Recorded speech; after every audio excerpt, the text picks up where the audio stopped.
Hey there, dive buddies, and welcome to the show. Today we're diving into the incredible journey of Todd Thimios, whose career has taken him from a decade-long dream job on Lord Howe Island to the glamorous world of super yachts. Working an extremely niche job as a dive scout for a scuba-obsessed Russian billionaire, Todd found himself jetting around the world creating underwater video and photography footage for his boss to review and decide if he wanted to dive there.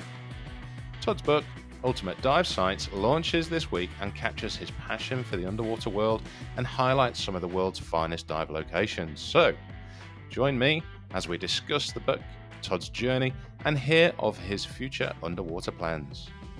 Also, if you'd like to grab a copy of Todd's book, it's available from the newly launched Scuba Go Amazon shop, which you can get via the show notes.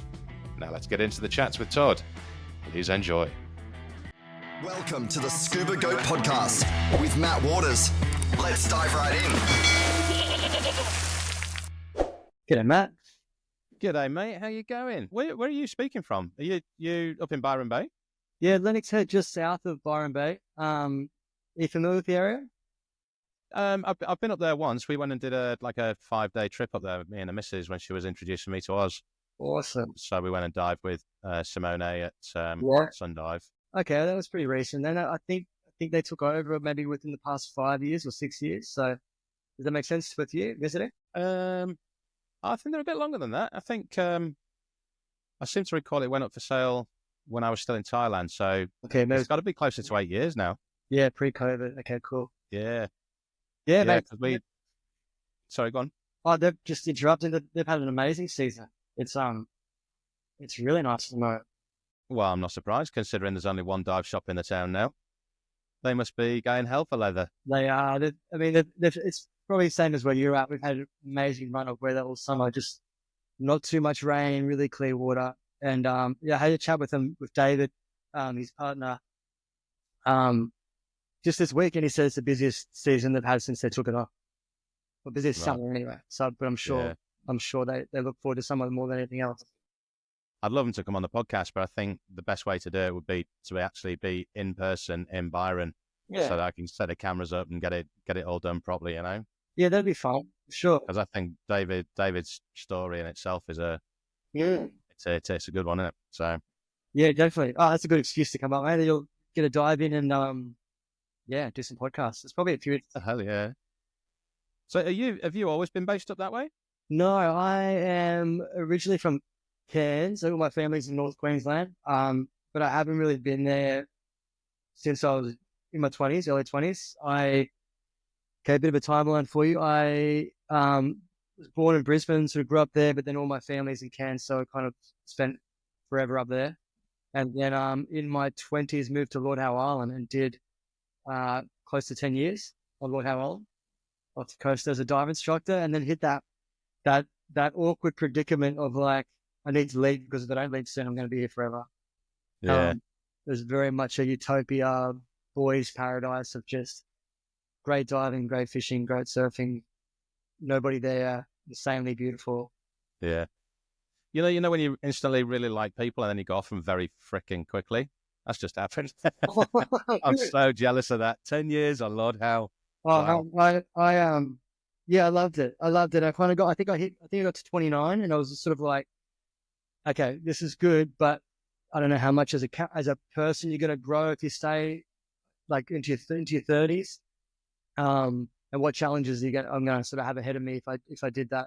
So I went to France and looked for work on super yachts, and started working pretty quickly as a dive instructor, dive guide I got a job, very good job actually, within 3 weeks of being there, as a instructor photographer.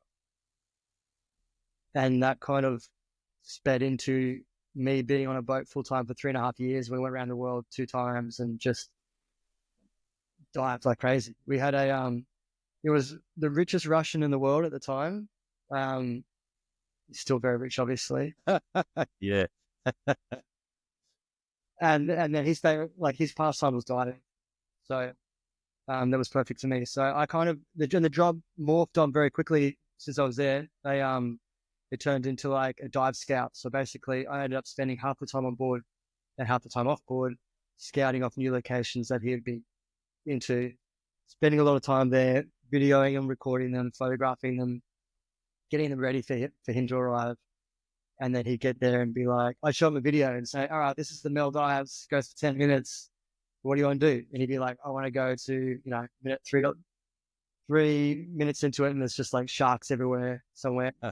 Obviously, Russians, they love sharks. That's all they wanted to do. So that was incredible. And then I did that up until about for full time for one boat, and then I did it freelance for a number of other boats. A nice little segue into your night at the circus the other day. I did it for Guy Libertad, who's the owner of Circus, or used to be the owner, or maybe he still is, I don't know.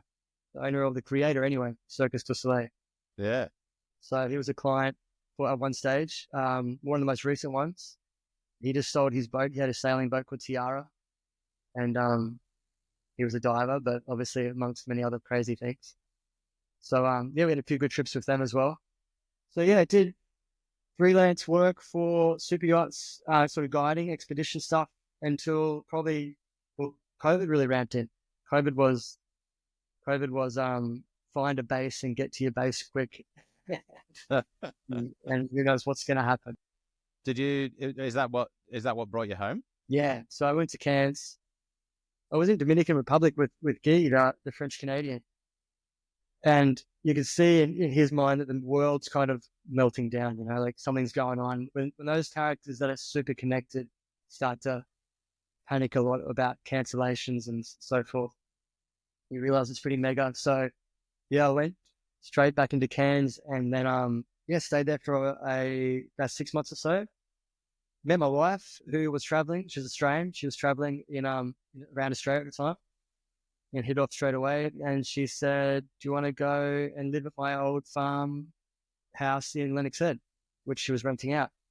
Hold on, wait. Is this how you met your wife, or is she really? Yeah, we met in COVID, maybe, like first year of COVID, for 2020, I think. Yeah. 2020, she purchased a print of me, like a fine art photograph. And obviously she's asking all the right questions, and I saw the face behind the person asking. And we got together straight away, which is amazing. That's awesome. Yeah. 2 kids. Is she a Cairns girl as well? What's that, sorry? Is she a Cairns girl as well? No, she's from the Kimberley, from up in Broome. In northwest WA. Yeah, no, I've just made the link. Yeah, it's her mum and dad that have got the booking website over that exactly, side of the world. The cruise center. Yeah, well done. Yeah, they have one of the longest running, probably the longest running cruise center, which is like booking agency for sort of expedition boats that run up and down the Kimberley coast there. Yeah, because they've got the big boats, haven't they? Like True North that cost you $1 gazillion a minute to be on it. Yeah. So I haven't done too many trips on that coast, but we're actually looking at doing Rolling Shoals. Have you been out there? I've not. I've got a few friends that have been there, and they absolutely love it. And it's obviously a bucket list item. Yeah, I think the fact that it's off the coast so far just looks amazing. So so that's a quick little timeline to bring me to Lennox Head. We've been here since 4 or 5 years now, and 2 little girls. We got straight into business and made babies, and just loving life. Very, very, very different than before, but still busy, still doing trips, still trying to find any different avenue from photography, underwater photography as possible, which just brings us into books that we'll talk about later. Very lucky. No, and I've always loved this part of the world anyway. I've always had connections down here, so it's nice to be based here full time. Oh, mate. I mean, it's when you look at the country as a whole, I think it's an absolutely beautiful country, and then you get those pockets where it just goes off the scale of wow factor. It's just beyond, isn't it? Yeah, it's very special. I mean, we've just come back we did a weekend in Bluey's Beach. It's only, 4 hours north of us here. And it's just so relaxing just to be in that location. And of course, we get the usual Bureau of Meteorology saying it's going to piss down all weekend and thunder and lightning, and we're going to be stuck in a cabin all weekend. But lo and behold, they were wrong, and it was just glorious sunshine. Yeah. That's good. Yeah, I mean, that's it, well then, like when it's just such a diverse coastline, and it's just diverse. Like it's so different from one spot to the next and quite I think like even here we live in a pretty sort of public area, I guess you'd call it, like a pretty developed area. But we've got 7 Mile Beach down the road, which is just 7 miles of nothing on it. It's incredible. Right in the middle of everything too. That's beautiful.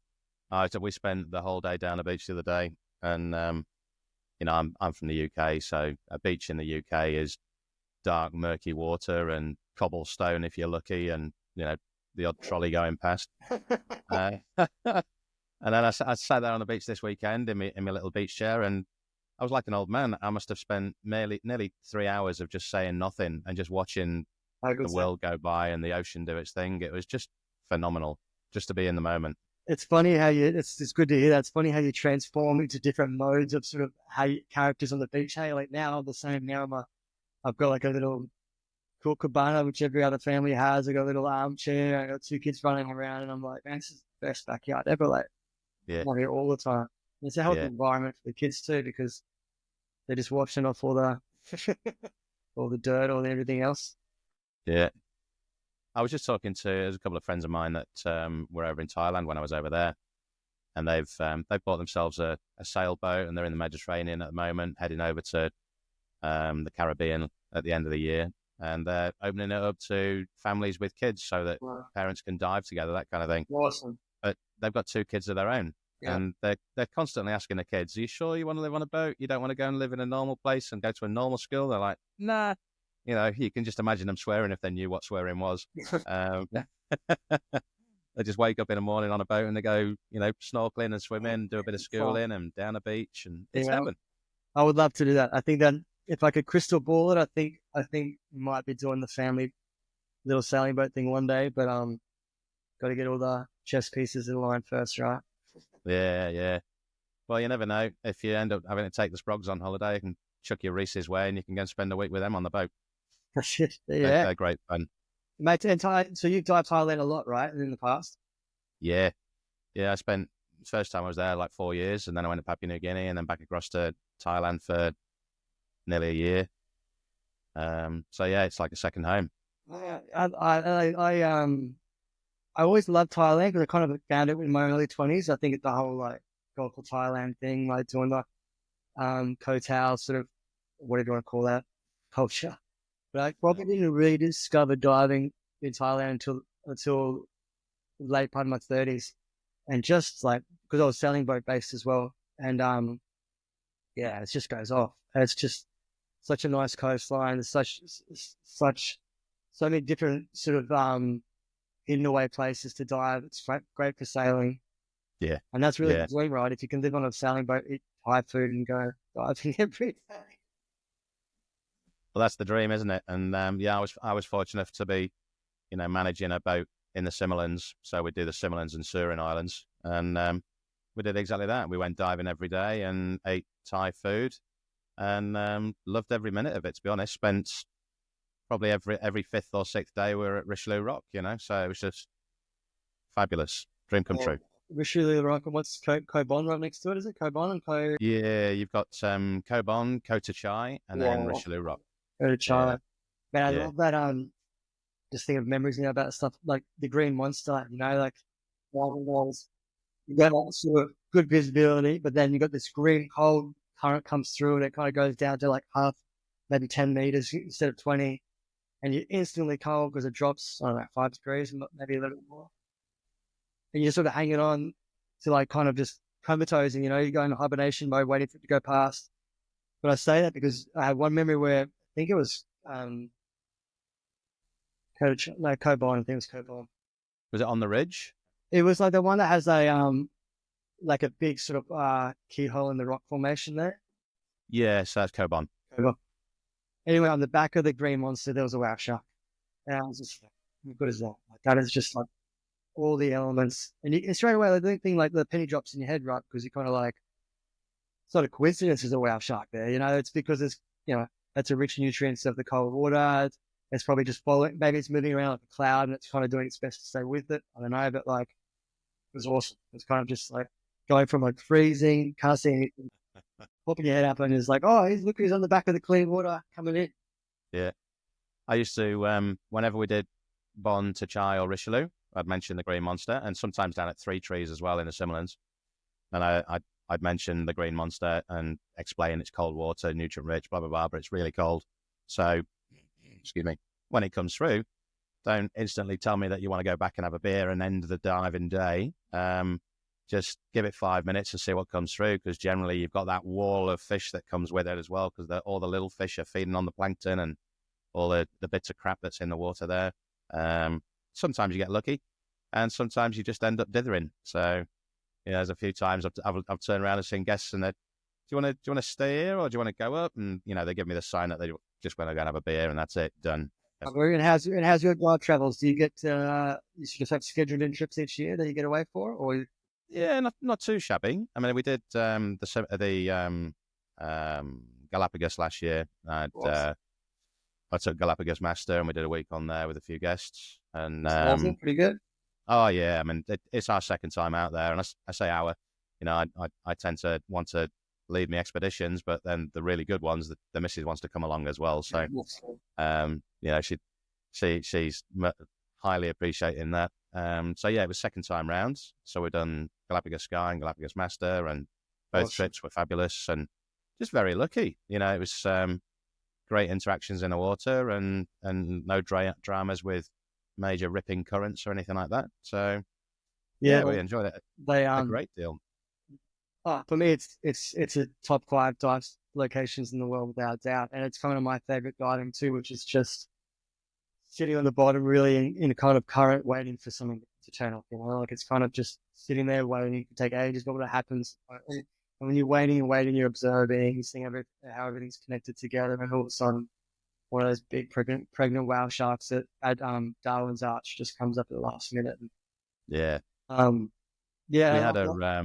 We had a massive tuna come through last year, sweet. And it's the first time I've seen a proper size one. I shit you not, it must have been over 300 kg, and it was just that plateau that they take you to, like they call it the theatre or the amphitheatre or whatever. It was just right off the lip of that, so maybe 2 meters off your. Yeah, it's fabulous. Yeah. Yeah. How long did you spend down there then? Did you go down on the private yachties? Yeah, I did. I took the Galapagos once, and I did it by super yacht. And by what? Sorry. By super yacht, like sort of we had super yacht, but we obviously employed, I forget who it was, like a Galapagos agency, like a dive agency that joined us. So we had dive guides from one of the boats out there with us, and I think there is a fixed amount of time. This was a long time ago too, 10 plus years. I think there's a fixed amount of time you can spend at each location, right? Yeah. Maybe, I don't know. But Wolf Rock and Darwin's obviously, like that's where it's at. Yeah, beautiful memories from both times. Just kind of having what I was talking about before, just staying put underwater for long. We have rebreathers as well, so that was nice. Yeah, just staying there and rebreather for an hour and a half, and nothing happens. But what I mean, nothing happens. It's just like you still got the beauty of Galapagos moving in front of you, and then all of a sudden, maybe the hammerhead shoals come in or whatever. But the funny part of all that, I say that's my favorite kind of diving time that I was in Galapagos with the Russian owner. They've got no patience, hey, like your briefing is like, listen, we got rebreathers. Rebreathers means that we can stay down for so long, like we just don't go deep, stay at a certain depth, hold on, wait for it to happen. And I mean, I can spend 2 hours in one spot waiting for something to happen. I think up to 30 minutes. You just see this guy who's like 4 of us, me, my other dive buddy, another camp photographer, and the owner, and all of a sudden you see the owner like just let go of the rock. Just and he goes, and everyone just looks at each other like. Yeah, there's no hanging around once you let go, is there? Yeah, it's nice to be in the blue there, but you just got to hang on and wait, right? Yeah, I mean, people have always asked me to describe it, and I think it's relatively simple to describe, but it's hard to picture because we get taught as divers never to touch anything. Don't touch the bottom, don't lie anything, be careful with coral, blah, blah, blah. But especially when you're looking at Darwin's Arch, that main section there where the current runs through, it's just lava rock. So, you've got to hold on to it as well. Otherwise you are gone. Your dive's 10 minutes long. So it's completely puts diving on its head. And I'm in agreement with you. I love it. Just being static and watching the fish world come past and come and say hi. I think it's a different beast. Hey, like I'm all for it when I touch the reef. Like, it's a no-brainer. But the Darwin's Arch and Wolf Rock, they're not coral gardens per se. And they're not like just fragile reef everywhere. And probably the main thing about it is it sorts the novices out from the expert divers, maybe we'll call it. So maybe the dive crowd's reduced. You're not going to have a bunch of sort of rookies or novices holding on, destroying everything. I think you're going to have, we'll put it this way, I've got a reef hook, I've got a massive red camera, and an enduring 3 knots of current in the face, so I probably shouldn't be there, but I've got my stripes, I'm ready to be there. I can handle it. So yeah. To be fair, the first trip we did there, I took my camera, took the big rig and strobes and everything, jumped in, did maybe 4 or 5 dives, and then I just ditched it and went with the GoPro. Yeah.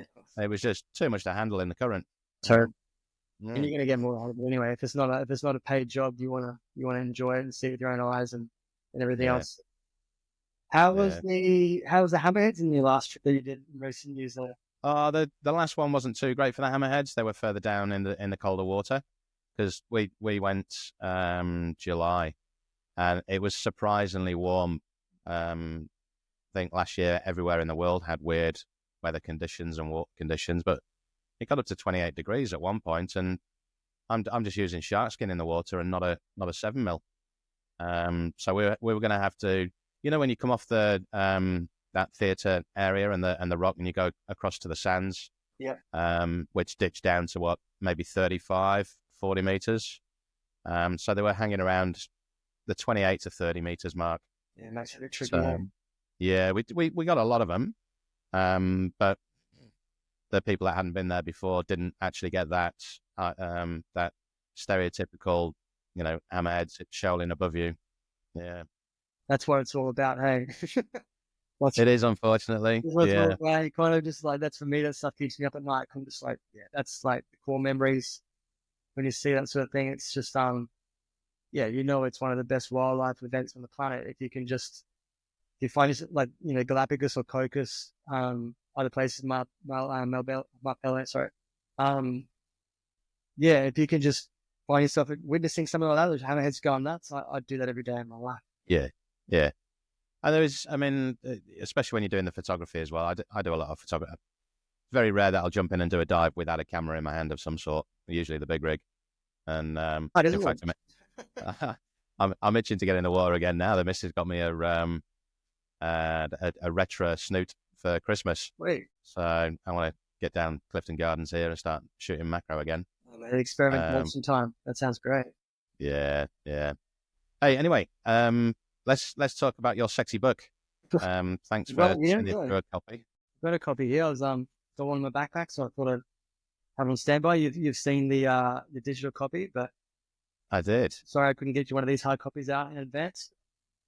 Oh, mate, I'll snag one from you when you come down for the dive show in March. Yeah, it was.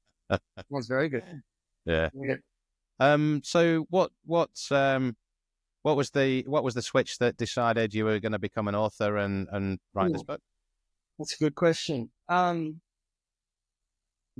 As photographers now, we no longer just take photos and make money from taking the photos, right? It's just, you've got to diversify in this as a photographer. Like what it is to be a photographer these days is so different than what it was 5 years ago, 10 years ago.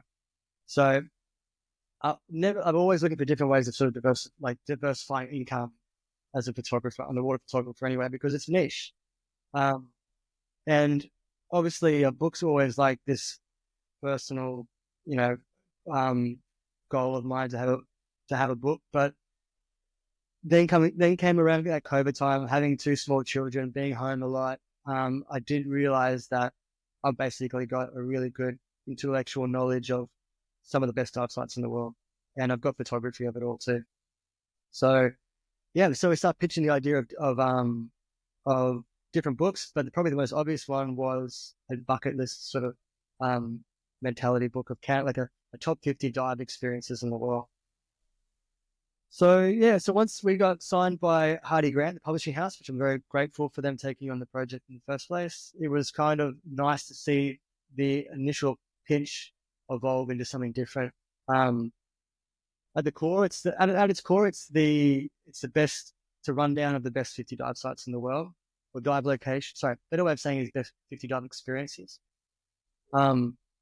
And what that means is that we've brought in scuba diving locations, or experiences, scuba diving experiences, free diving experiences, snorkeling experiences, and we've touched on submersibles as well, right?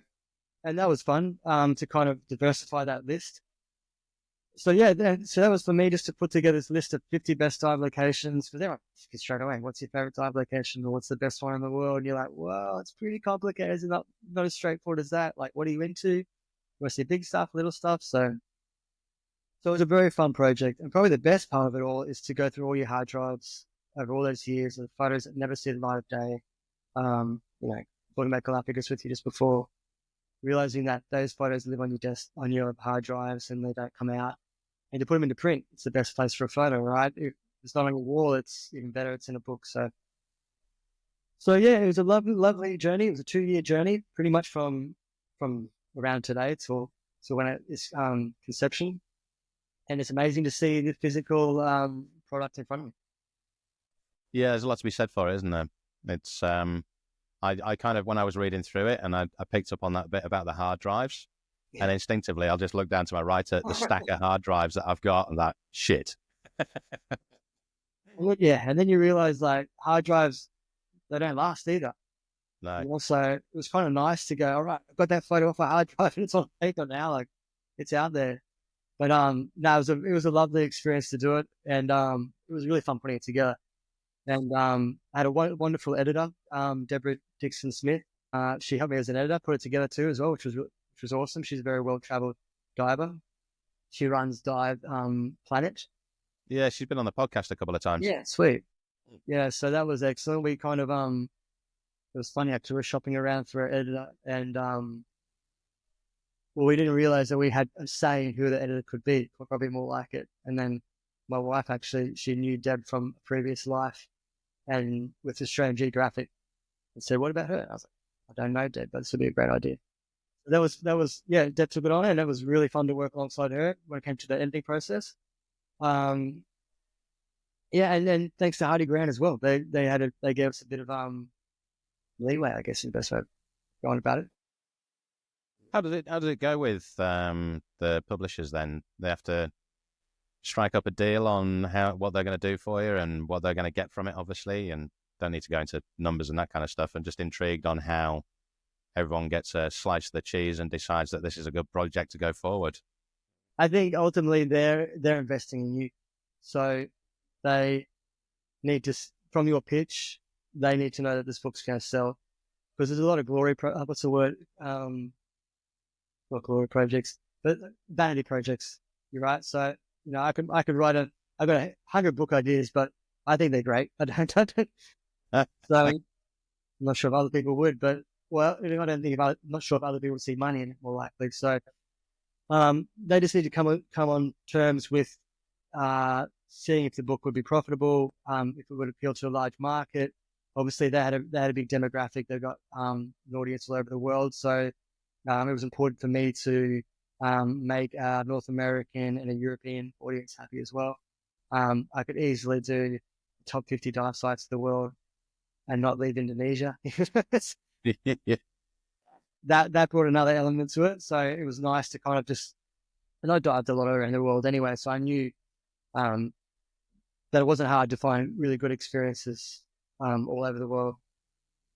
Yeah. And you got some fabulous photos in there as well, mate. And Thank you very much. Yeah, there's a few I'll ask you about in a bit that put the shivers down my spine.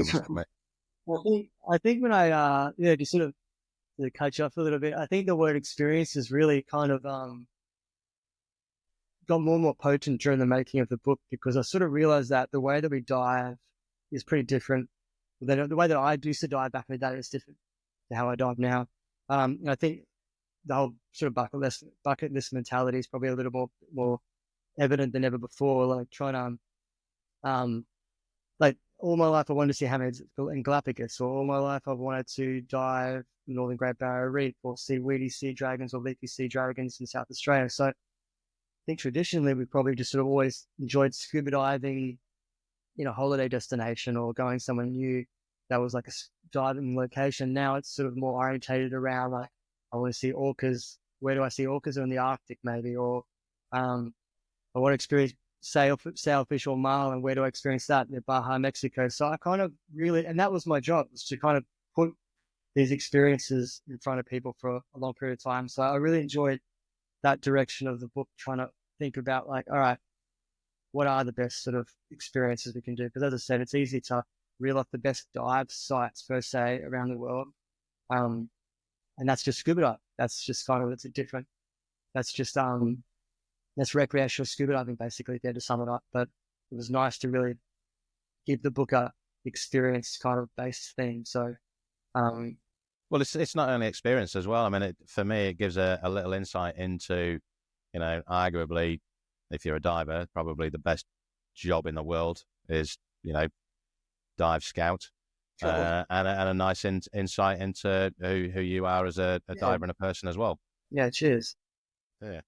Yeah, so I guess it was nice to put my previous work into a book. Yeah. And when do we launch? It comes out on the 29th of January, so we'll say the 1st of Feb. There's pre-sales at the moment. All the fine details, but you can grab it on my website. If you're Australian-based, it's probably the best way of doing it. And there's all small bookshops and even some big ones called Amazon all around the rest of the world. So hopefully it's very easy to find. Yeah. Well, chuck me the links, mate. I'll throw them in the show notes when we're done as well. Legend.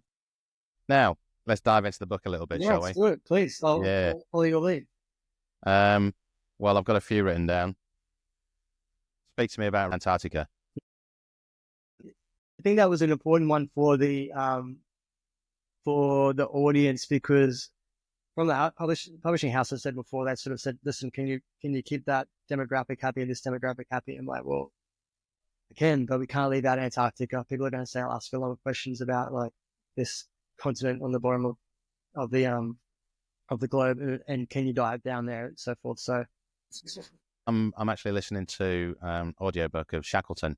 Wow. So when you're thinking of, late 1800s, that the first people going down to the Antarctic and they're all dying because it's so freaking cold. And yet nowadays people are going there on holiday. It's just insane advancement. Yeah.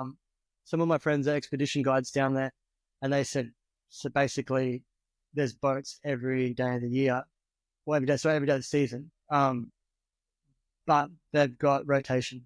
So this wonderful concept of like, we're down in Antarctica, it's empty, it's wilderness, it's no one down here, but like, every day they sort of tag in, tag out, and they take a different route so they don't see each other. And yeah, I kind of imagined it like that because much akin to Galapagos, as you mentioned earlier on, they precision timing for all of the dive sites, and I think when I first went there was 7 boats. There's now 12 or 13.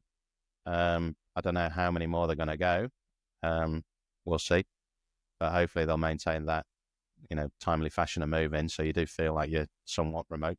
Yeah, otherwise it's the Thailand thing, right? You kind of you just kind of but you kind of you hear the dinner bell of another boat diving in the water, and you look across it. You're right next to that. Wait, Thailand question. Oh, you can't ask me that because you know more about Thailand than I do. So don't ask me that. Oh, I can ask you all about Thailand, mate. Oh, don't worry about that. But in fact, now let's stay on Thailand for a minute. Did you? How long did you spend there? Because you went up and you did Myanmar as well, didn't you?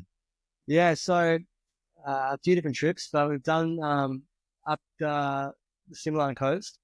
Done a trip there, sort of with the grand finale around Urishulu Rock and Kobon and everything else like that. I think I did that trip with guests, and then we went back to Phuket, dropped the guests off, and did the same trip again with different guests. So done that twice, and then we did the southern Thailand, which was what are they called? Southern Thailand. Oh Jesus! You mean down towards Koh Lanta and off the coast of Koh Lanta? Yeah, there's a number of little islands out there, which was amazing as well. But then we did a expedition trip into the Mergui Peninsula. Into where, sorry? Archipelago, sorry. The Mergui Archipelago. Yeah. Myanmar. And that was amazing. That was really cool. We kind of had green water there for the whole trip. I think kind of just, it was just a lot of upwelling in that whole sort of trip, but it was a manta expedition, so they wanted to see manta rays. We did see quite a lot. We saw really good diving, amazing fan corals, huge fan corals. Black Rock, I think Black Rock's probably one of the famous sites up there, other sites. But what really struck me too was just that invisible line of kind of protecting an area and not protecting an area. So Mergui just, you can see that they knock it around. A lot of fish traps in the water. So it was really, really good diving, but it was hard to see how it wasn't managed. Yeah. But definitely, like, it has to be on any list. I think on its day, it's going to rival the Similans as well. So what year was this? Went with the Panisi, probably in Panisi. I know that was the Manta trip. Manta. Oh, Steve Vessel's boat. Yeah, Steve. I don't know his surname. Steve. Dutch guy. Yeah. Yeah, crazy Dutch bastard. Wow. I don't know him well. I've met him with a sort of dive show, and I haven't seen him again since. But yeah, I think it was with Manta Trust. Ah, awesome. Yeah, like, I mean, and then you go to visit these islands as well. Islands are stunning, right? There's can't remember the names of certain islands there, but just hidden away horseshoe bays. I think one of the islands was called Horseshoe Island. yeah, and just so pretty and so remote. Yeah, but that was interesting to go just that, because it's really an extension of the Similans if you look at it on the map, right? So it's just amazing to see how, I say protected in Thailand. It's not really protected. Like, it's protected, but it's as we talked about before, it's mismanaged in a sense of 20 boats on the site. But but then to go up to somewhere where there was less boats, less dive boats, but then no conservation practices, fishing and whatnot, it's pretty hard to watch. I must say, in Thailand's defence now, in the last, I think it's 2 or 3 years, they've started issuing tickets for the dive sites. Yeah. So when an operator decides they're going to do a trip, then they've got to collect the diver's passport number, and they buy a ticket on the back end of that passport number. If the diver doesn't turn up, they can't use that ticket for another diver. So they've tightened the noose somewhat, which is quite good to hear. And it spanks of, like, probably a decade ago now, the island that's at, Kota Chai, the dive site there, the island. You used to be able to visit it and go on the beach, but the speedboats went there on the masses with the snorkelers and all that kind of stuff. So they made a mess, and the government said, you know what, you're banned. Yes. You're not coming on. No one's ever coming on again. So they go on it eventually. Yeah. Oh, I mean, look after, so pretty. Look after the place, please. Yeah. Now, I know you've got a book there in front of you. You probably know your book. You probably know your book because it's your own book. But page 53, right. Anacondas. It's like a test. Please open your book to page 50. Oh man. Yeah. So there's the big ass anaconda on page 53, and then there's a photo of a diver in the water on page 62, and that just freaks me the heck out. That was really fun researching that. We found the one guy that kind of does it reliably in the Pentanel there. Not cheap. I can imagine. Not cheap to do. Bookings way in advance. A lot of factors kind of need to align to score it. I think you need no rain, basically, because you need all the waterways to dry up. And it's got to be a certain time of year too where the anacondas have just eaten, and they're sort of dormant. You know, they're not super active. The last thing you want is a very active, very big snake. But incredible. That photo on page 62 with the diver. Yeah, it looks like the diver's buddy's inside the bloody snake. He's like photographing his buddy, but you can't see his body. His buddy's inside the snake. Jesus, I think I'd be I'd be a bit dubious about getting in the water with those buggers.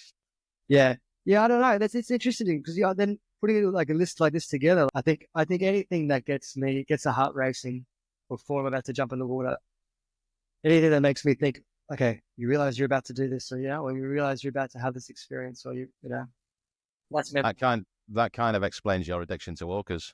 Yes. Well, there you go. Because I get asked that a lot. Do I find them, like even this morning I was asked if, do I feel threatened or unsafe? And not for a chance. And I can't even remember the first I do remember the first interaction with an orca, but I don't remember the hesitation of getting in the water. I think I was just like, this is real. Like, and also you got the environment, right? Like it's probably the same as being in the Pensacola. You see yourself, you're on a little outrigger sort of canoe style thing, and you're in the jungle, and you're like, okay, wow, I'm in the jungle here, and I'm like, what do I do next? I jump in the water. Jump in the water with a snake that can eat me. Yeah, and then Norway's the same, right? Norway is just so pretty. Like the light's incredible. The mountains are huge all around you. The water's dark, but it's very clear. And you're just like, I'm supposed to get in the water. Like that's why I'm here. That's what it's all about. Yeah. Yeah, you've hit a call with me. The orcas in Norway is something that's defined me for many years. I've made 5 return trips and haven't been back since 2020. So I went every year, kind of got possessed with the idea of shooting something that looks like that cover. It came together on the last trip. The last trip I got amazing imagery and kind of just felt this nice weight come off my shoulders. Not that it was like a pressure, but because I really enjoyed the chase of it all. But I just fell in love with Norway too. Just fell in love with sounds silly, but being really cold. Yeah. Yeah. Fell in love with cold water diving, if that's what we can call it, like cold water free diving. Fell in love with the elements of just, as I said, like feeling alive and having big mountains all around you, that perfect light where the sun never sets. Well, it is setting the whole time, but doesn't get any higher. Short days, so only like 4 or 5 hours of light. And, and then orcas in the water, it's just incredible. Man. They're just they feel so intelligent. They feel so smart in the sense that you're just not threatened at all because you know that they're way smarter than you. It's kind of that's my ignorance and feeling safe in the water and comfortable in the water because I'm like, these guys just know what they're doing. They know how it all works. And I must look like some big frog man in a rubber suit that's flailing around, and they realize that person is not supposed to be there. He poses no threat. Yeah. So yeah, absolutely love Norway. And we're actually looking at going back this year for the first time. What's that, in like 5 years, maybe? But doing it very differently. Normally I've had land-based camps. This time I'm going to sail. So, okay. Yeah. So not with the missus and the offspring. No, I did invite the missus, and she's a broom girl, as you know. So the concept of 3 or 4 degree water and -15 wind chill sometimes, it's like, nah, that's fair. Yeah. Not a cat and else chance you get Jazz going there either. She's got a 7 mil and a heated vest just for diving here in Sydney. So it's not getting any colder than this. It's funny to say how I like falling in love with being cold, because I had I think one of the trips there, I couldn't use my keyboard or mouse pad for weeks afterwards because the fingertips just had no feeling in them. And, you get out of the water and you're banging your hands together and you're putting like welding gloves, like not welding gloves, but the equivalent of, like to keep them warm, and just loved it. Loved being cold. So when do you go back? Is it next year? November. I don't want to give away too many secrets, in a sense of timing and everything, but November's, the whole world knows that already. November's the target sort of, it's all about light, all about youth. I think towards the end of November, depends where you are, and how north you are. But towards the end of November, days get shorter and shorter. And for some reason, maybe it coincides, I don't know, but the herring are most active in the fjords. Yes. In winter. Yeah.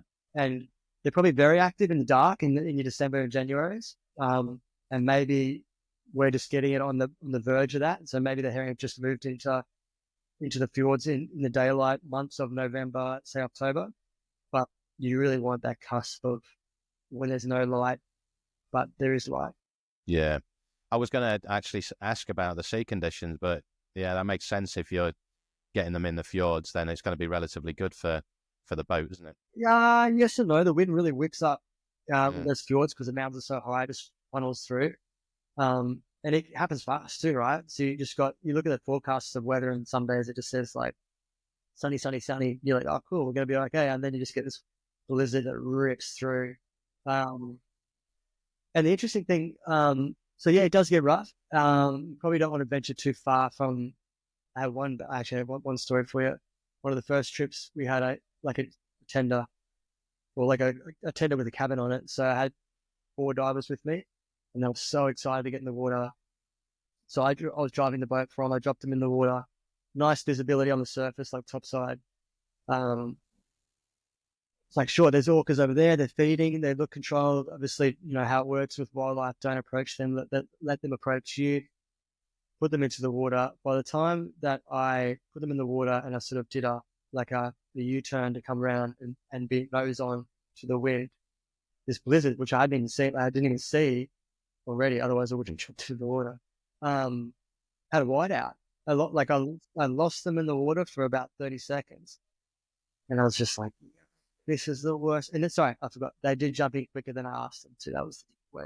Because I remember that because I got really upset with them when they got back on the boat. I was like, guys, you saw orcas. That was really cool. I'm sure you're excited, but I'm here right now. That was one of the worst experiences. My heart was like in my mouth for 30 seconds because I didn't know where you were. I mean, and how long do you last in the water in that sort of places if you're floating at sea? Well, I'm assuming you're all on dry suits as well. And no, not at all. Can't free dive on it. Well, you can, of course. Like you guys can wear whatever you want. Sort of tell the people, but no, you can't free dive you want to free dive. You want to dive down. So I've got a smooth skin, which I think is 7 mil. Okay. And that's the best thing I find it incredible because the smooth skin deters the wind chill.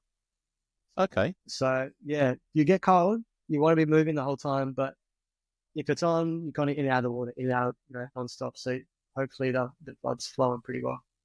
Yeah. You can do it in dry suits. Everyone else does it in dry suits, but you're a floating starfish, right? You look at Yeah.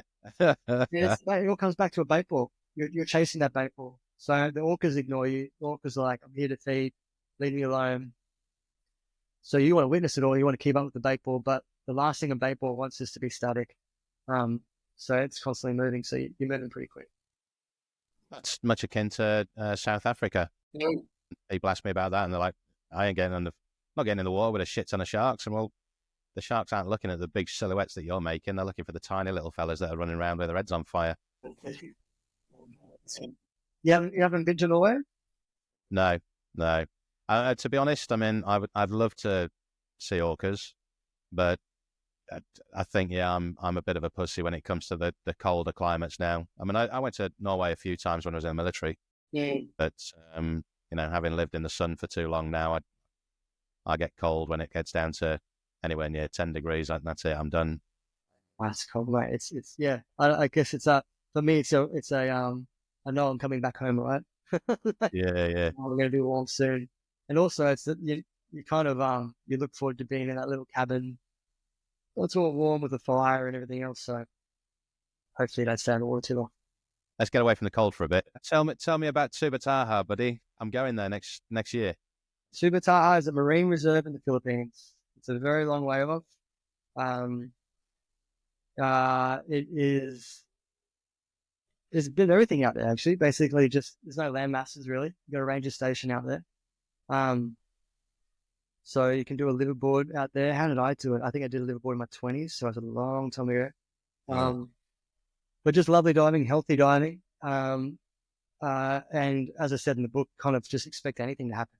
You shoot macro, but you don't want to shoot macro in case there's a whale shark behind you. My brother had that exact same story. He lived based in the Philippines for some period of time, and he had a whale shark pop up on him, but he was photographing on the wall.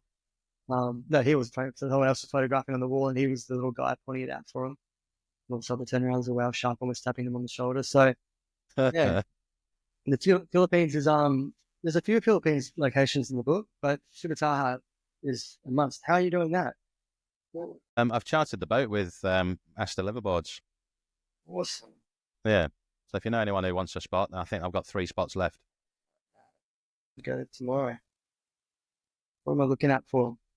Anilao in the Philippines as well. Yeah. That was an interesting one to touch on. Blackwater diving. Have you dabbled with? Yeah. How did you get on with it? I did it I feel like I did it when it wasn't a thing. like years ago. I think maybe it was, well, obviously it was a thing, but I wasn't like wise up about it. And since then, kind of blew up, and I've just seen like this is a really cool thing that I'd love to try. Um, I might have, for memory, done like a bonfire dive instead. When it was the same story, like I was in my 20s doing it there. But it looks incredible, man. Like, so I know, like I remember Anilao well, so close to you're only diving right off the coast there. That's kind of a confined environment where it's pretty calm all the time, deep water, and just the concept of stuff that comes up. And there's some amazing blackwater photographers out there now. Yeah, yeah. I seen who was it? The latest one, Alex Terrell. He's just been. In fact, he was diving in the Similans. Did some blackwater diving in the Similans. Posted some photos yesterday, I think it was, wasn't it? Wow. Fabulous. Yeah. But yeah, you got Don Silcock doing it as well. He's enjoying it. Yeah, you probably can't go wrong if you've got deep water and like a calm sort of environment, right? I would like to from doing the research, like really learning about it for the book, I would love to have a dedicated blackwater trip in Anilao place for sure. And that's why I chose it as like an introduction to blackwater photography. Yeah. Because I had an introduction to it in Ambon. Yeah. And it was an introduction from the staff there, and excellent staff. However, you know, I at the time on that trip I had a compact with me, a G7X, so it was having real difficulty trying to focus in the water. Yeah. I'd like to do it again, but with the bigger camera and crack on with it in proper fashion, with a bit more guidance, I think, on how to achieve the goal. Yeah, I think that's why I say it'd be good to do a dedicated sort of blackwater trip, because I think your instructor or your dive guide would definitely having you on like learning so much quickly than you would by yourself, because even like little things of like your point of reference, you know, I'm sure I would kind of just not drift away, but kind of get not vertigo, but sort of lose my orientation pretty quick. Yeah, but just like look like this, so alien like, hey, like just the fact that it's crazy, isn't it? It's insane. And yeah. that little guy's probably 270, something like. Yeah, yeah. Like photographing macro when you're static on the ground. Now do it while drifting at night time. While drifting at nightfall. The Pacific, we can go into the Pacific as much as you like. What's your favorite bit in the Pacific then? Tell me about that. I can touch on Palau that I went back to last year. I went back to Palau for the first time in probably 10 years in August, September, and loved it, man. I went out for just sort of to promote it for Palau tourism, because they just got direct flights with Nauru Air out to from Brisbane to Kotor, but I think it stopped straight away, and I think Qantas is taking it over, which is good, as they probably do. They probably watch the small players attempt something and not last, and then jump in. But I went there from a point of view to promote it, and just loved it now, because what I saw was the effects of conservation in action. Like, you know, lots of these locations around the world have good goals, but they haven't had the test of time to sort of show what a long period of conservation does. And it went up. It's just healthy. There's just a lot of fish there. And the best thing about Palau is if you can time it around spawning event, which we didn't. We originally had grouper spawning, maybe was it something else? I don't know. They have like snapper spawning and stuff like that. Or something, I think it was snapper, because what happened is we went for snapper, plane got cancelled because of Nauru Air, and we went on the next flights, which means we missed the spawning, but we were there for the build up, because they got spawnings like full moons and new moons like all the time. We were there for the build up of a spawning for the groper, and it's just groper everywhere, man. Like they weren't spawning as such, like moving around actively. They were like dormantly just getting ready. It's like coral trout, we call them here in Australia. It's incredible. So many. Did you notice a significant difference between 10 years ago and last year? Yeah, I just felt it totally. I just felt like it was somewhere where you would take somebody to show them how beautiful the underwater world is.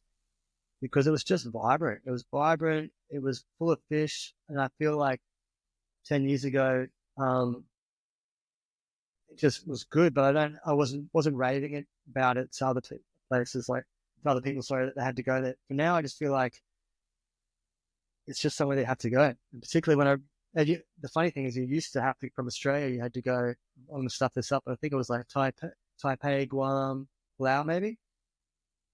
So now we did 5.5 hours to get to tour from Brisbane. So that was as close as Bali was or something. So yeah, that's it. I mean, Bali for us is like 9 hours, I think.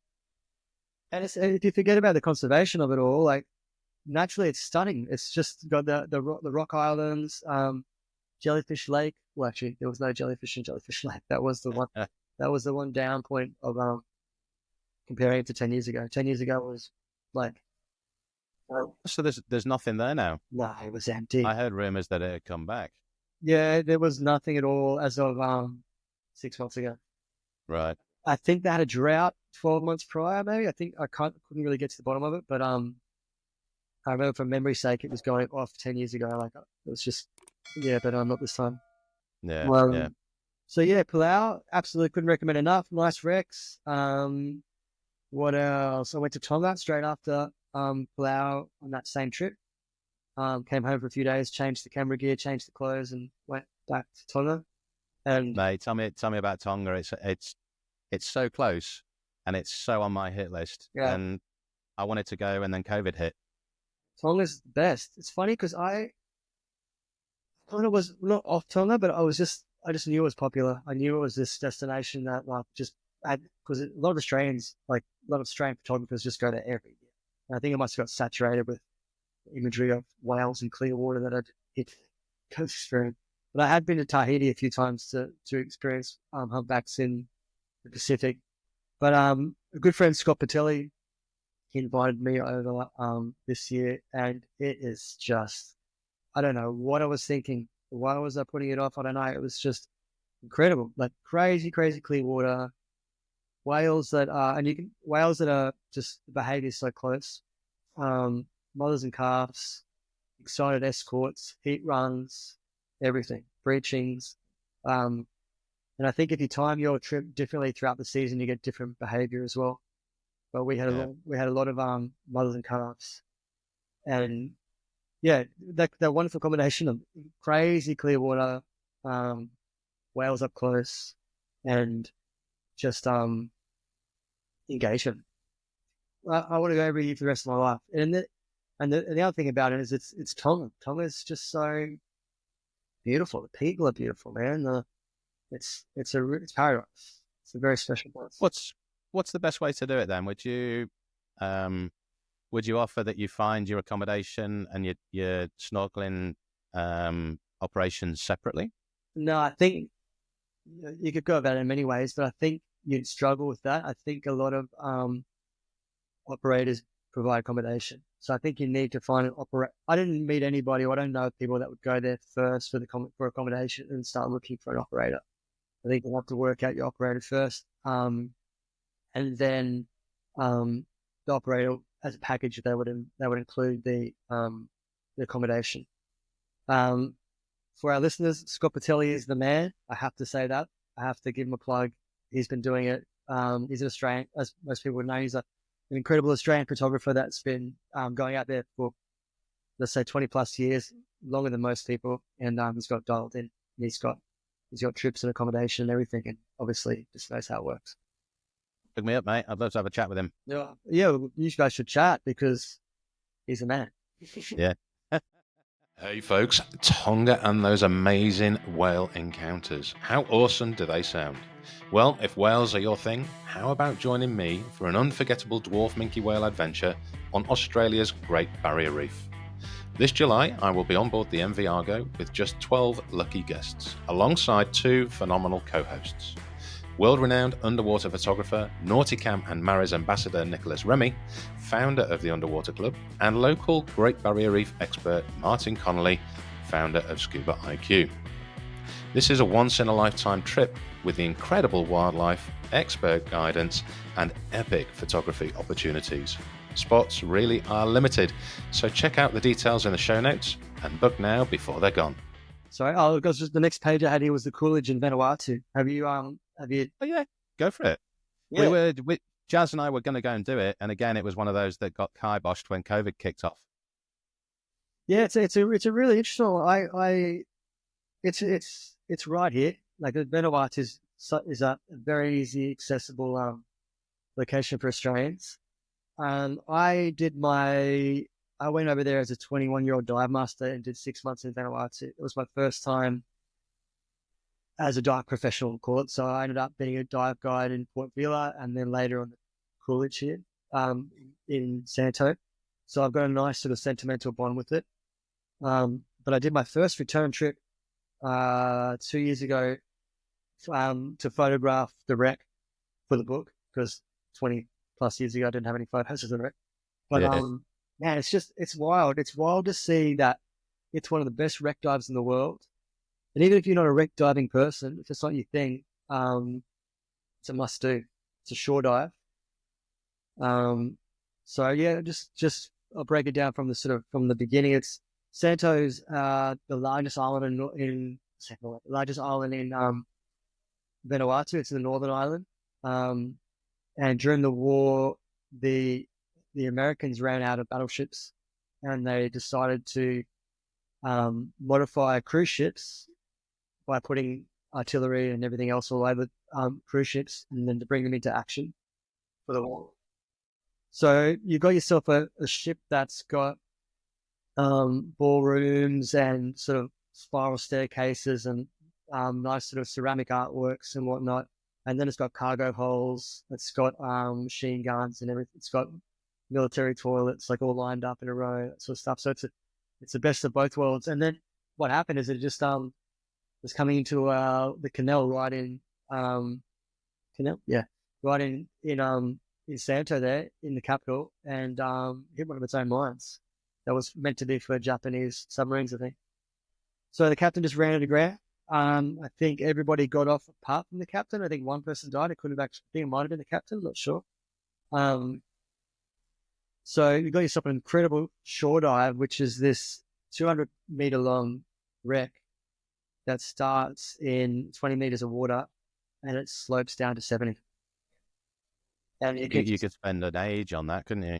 Well, I mean, the dive guides dive it every single day of their life, over and over, but you can dive it forever, over and over and over. It's stunning, and it's deep enough. It's probably a really good introduction to deep diving too for a lot of people, because you tend to find yourself going deeper and deeper all the time. And as you dive deeper, it becomes the main focus is the fact that you're deep, so you're thinking differently, you're acting differently, learning about narcosis as well.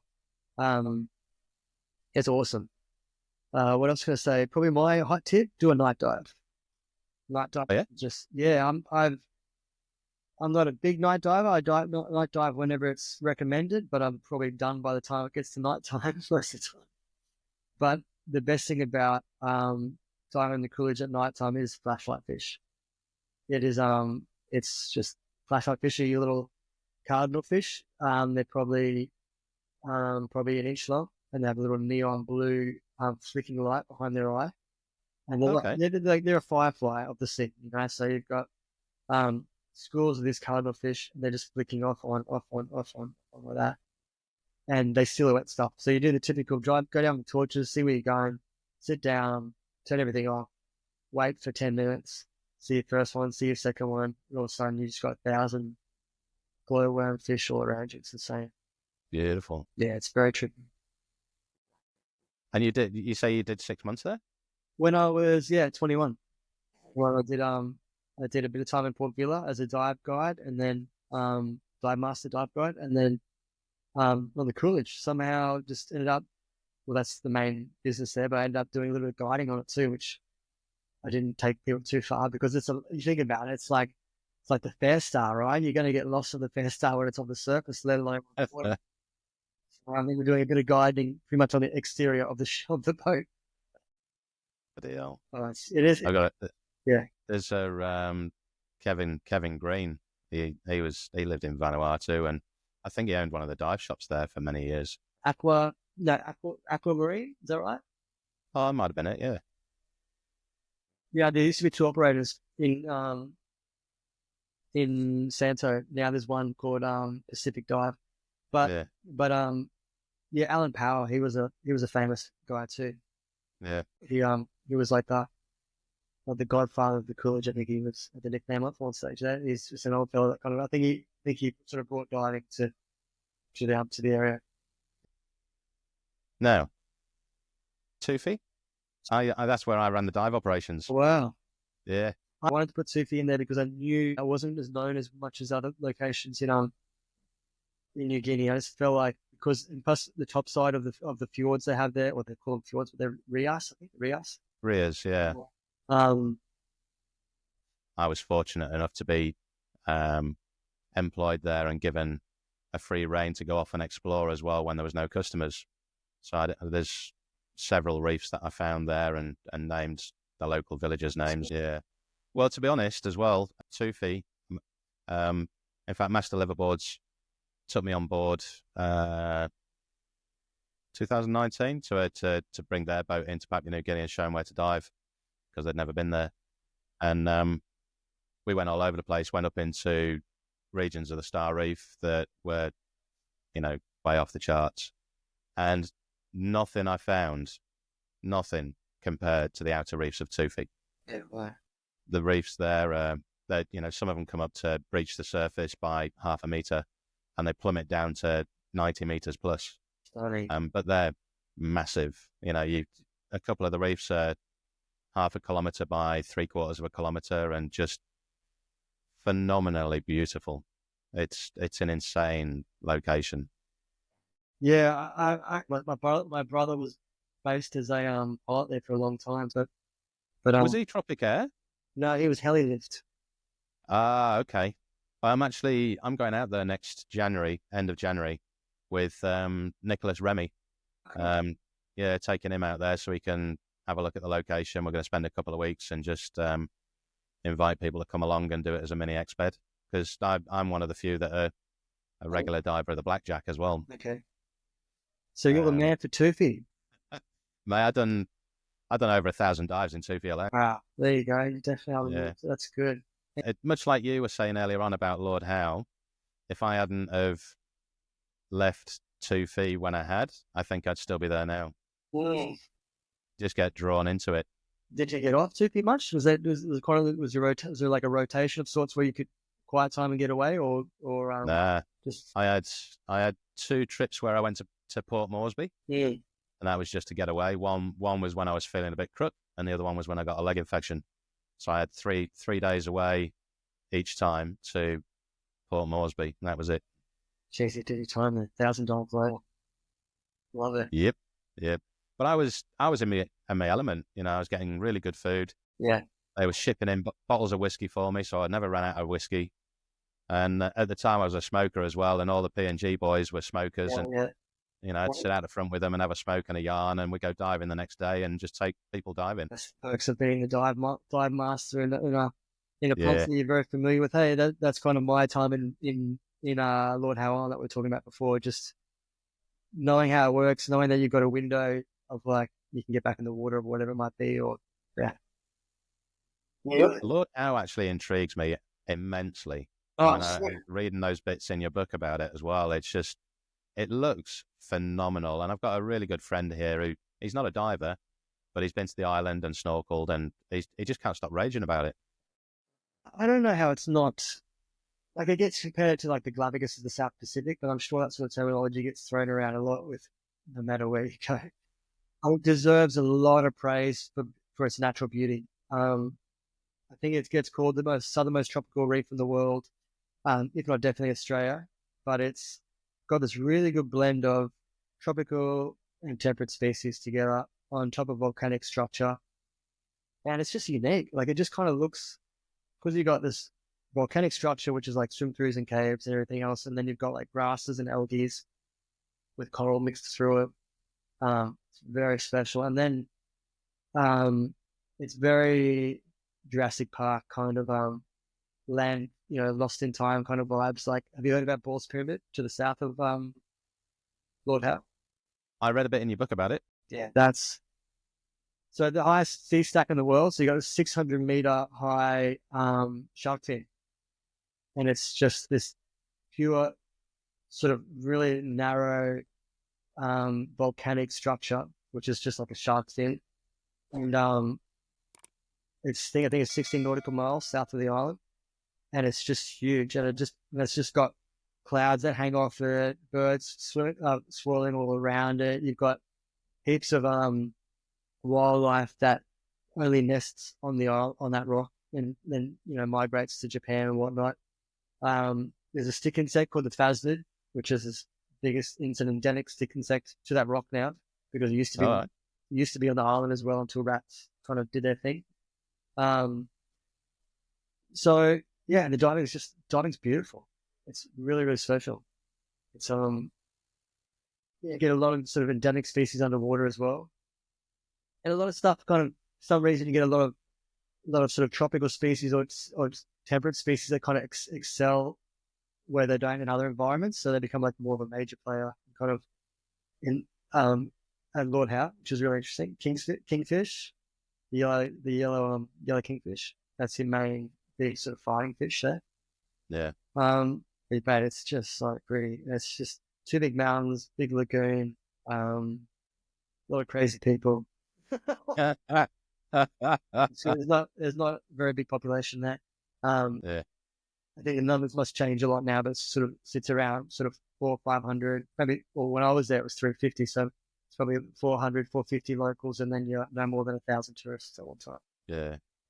In there, correct me if I'm wrong, but is it Lord Howe that's got its own like endemic species on top of the highest point within the jungle there or something? There's a cloud forest on top of the there's like what is it called, like a moss forest, I think it's called.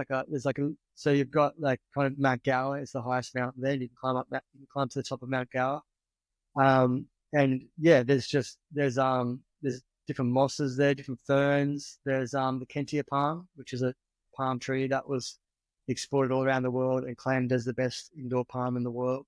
Hails from Lord Howe. So yeah, there's heaps of endemic plant life. There's the birds. The birds are like just untamed. Yeah, like you can call them down from the sky. As crazy as it sounds. There's some different. There's a Providence petrel. Where certain times of year you can just clap your hands and scream out loud and catch them. What? You don't want to catch them, you're not supposed to catch them, but they do come down to. So they just come down for a hug. Yeah, they come down for a bit of TLC. Yeah, that's fabulous. Yeah, well, you have to, mate. It's incredible. And there's a young fella there, Aaron, who's a lifelong old friend. He runs a dive shop now, Pro Dive. Sorry. No longer Pro Dive. It's called maybe Lord Howe Divers, I think it's called. And yeah, it's the only dive shop in the island, and they're killing it. They're doing really well. Yeah. Well, I'd love to get them on my website as well. One of the things that I'm doing with it is not only liveaboards and resorts, but I want to promote dive shops and dive ambassadors, people that are doing their own thing. Oh, that'd be fascinating. That'd be really enjoyable for both of you guys. Yeah, tip top. All right. What about, in fact, Maldives? Yeah, I love Maldives. I've been there a lot. You've been there a few times, haven't you? Yeah, all over the place. Yeah, Bar Atoll. Bar Atoll is obviously a win for the mantas. Fuvahmulah down south for different sharks as well. But were we there? Sorry. Yeah, Bar Atoll's incredible for your mantas. I think that's one of the highlights I've had for sort of how do you classify that? Well, big manta experiences anyway. I had the chance to be there for a month on a one of the resorts, photographing for them, and that was really cool to see the lead up once again to your full moons and new moons, and how the sort of plankton became more prolific during that time. And then your mantas, we have like a couple of mantas. We had good days and bad days, and then get closer to those full moons and just go off. Is that where you got the imagery for the manta trains and that kind of thing? Yeah, so that was really special because Have you dived out there, sorry? No, not yet. Yeah, it's the manta train's rad because you kind of can see it happening because you've got this little Honeyfaru Bay is kind of like this small. It's hard to get a judgment of how big it is because it's it's all flat everywhere in the Maldives, but it's just like how do I call it, like a sandbank has created like a small bay. So you got the small bay and it's like concentrated plankton there. So the mantas, as they sort of become more prolific in one setting, they start to create like train formations, and it's all about helping the manta behind them. It's all about the efficiency of feeding. They're all kind of creating this sort of train effect, and it just looks so rad. Them coming towards you, and then backflipping, and once again the whole backflip is about how do I get maxo plankton and in minimal efficiency. But the cool thing with the manta trains is you start to have like a manta train, and then eventually, if you have enough there, the manta train can get quite long that it kind of links up to its tail, and they call it a cyclone. It's just this mess of mantas just going everywhere. Beautiful. So, it's really cool. Does it is it the bay itself? Does it get a bit hectic with the old tourism? Yeah, because you've got a number of. I mean, you're gonna have a lot of operators there, but they do come from different islands. And I think liverboard boats obviously do it too. But they've got like a ranger, and the ranger is on one of the boats. His job is to monitor how many people are in the boat at any one time. Is he doing his job? I don't know. But there's somebody there, and that they're aware that the main thing is boat traffic. You got a surface mammal that's easily just gets fin chops, propeller chops, you want to call it. So yes, no, it's incredible. And I wanted to ask you about Fuvahmulah as well. Yeah, all sorts of they tigers is the big thing. Did you see that tiger footage recently down there? The what? Sorry? Did you see the tiger shark footage recently down there? Which bit? There was footage of a tiger shark. The guy getting a bit of a chomp. Yeah, getting a head massage. Yeah. I don't know anything about it. I just saw it recently. I was like, that's not a good look, is it? No. But it was. The reason I wanted to ask about it was because it's obviously come on the radar more and more popular over the last 3, 4, 5 years. So I wanted to pick your brains and see if it's got as hectic as it. I only went there briefly, and it was pretty controlled. We saw hammerheads. I think I saw a mako on the mako or thrasher in the distance. But I know, like, I kind of flew in, flew out for it. It was with the super yacht thing, so I kind of was. I don't want to sound like an expert on it because I did it briefly from like a touch and go kind of thing. Yeah, that was before it seemed to be getting more and more popular now, and now it's. I think it comes back to the discussion of shark feeding, right? And what its place is. I don't really know how to. I think shark feeding has its place in a controlled environment, but if it's happening day in, day out, with too many punters, someone's going to be in the wrong place at the wrong time, obviously, as well. So, yeah. A tricky one to add. But I think historically it was also, Fuvahmulah was they had like a fishery, right? Like tunery. So it's still it's got a history with kind of the congregation of big predatorial sharks. So. Yeah. So, I've got to ask, of your book, of your life as Todd the diver, what's been your most exciting and exhilarating location? I mean, Norway has its effect on me. I think that's been something that's definitely can't dismiss. Maybe I can talk about something else because I've talked about that a lot. I had a funny feeling you would say that one. Lord Howe's going to be a close second as well, just because of sentimental reasons of kind of like putting so much time in there, same as yourself with Tufi. But I can't dismiss, like I grew up in Kansas when I was younger. So I've had a lot of experiences out there, and also I've included the far north ribbon reefs, Osprey Reef and stuff like that. So like we haven't, like, that's incredible diving out there. It's very sort of open to the elements, but also if you put yourself in the right little coral garden, it's very Finding Nemo too, right? It's very just perfect. Mate, I did it a couple of years ago with Martin Connolly from Scuba IQ out of Port Douglas. Yep. He invited me along, and I went with him for a trip for a week, and I was super impressed, you know, because as an outsider, you know, I've only been in Australia 7 years now, and as an outsider, you get told that the coral's dying and it's all getting bleached off and it's shit, blah blah blah. But I spent 5 nights up in the ribbon reefs and absolutely loved it, especially, and much like you, I'm not a massive fan of night diving, but I did a night dive and turned a light on, and all of a sudden there's a gazillion sharks around you hunting for food. It's fabulous. The JTs are more dangerous. Oh, yeah. Yeah. That's an interesting one, hey, because I think you're right. It's like to touch on that quickly, like it does get a lot of bad press, the Great Barrier Reef. And there's no denying it. It gets a very hard time too. Like it gets knocked around like crazy. It's a very fragile reef system. It's very old too, so it's gone through a lot of adversity in the past. But the biggest takeaway is it's huge. You've got to be careful not to generalize, right? Like I think to dismiss something straight away and say the Great Barrier Reef's not good or whatever. Maybe some parts aren't as good as other parts, or maybe some parts have had a harder time lately than other places have. But everybody needs to dive Great Barrier Reef, different regions. But I want to push the far north. I think the far north is down as well, really, and that's probably some of the more, you could argue, more fragile stuff too, because it's kind of more cyclone heavy.